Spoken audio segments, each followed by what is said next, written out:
12 ka panimay sa Ermines Village sa Brigadier General Benito Ibuen Air Base. Gimanto sa RTC Branch 53 nga ma-demolish karong adlaw.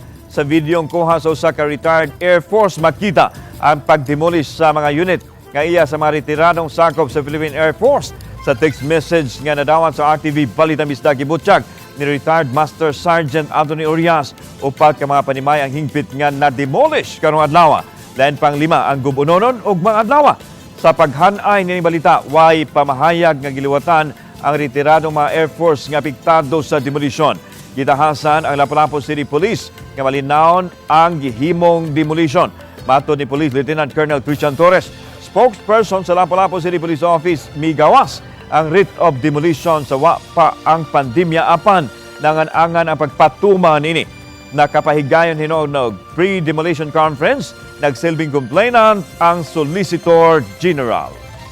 Gusto nilang ang katong dili na active, dapat dili na sila manag-iya ng mga balaya. Kung mahimo, katong active na sad ang ilang papuyon diha, considering mamay gaserbisyo.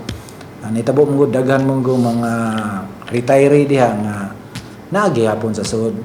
Ang katutang active duty, mo na nag-abang.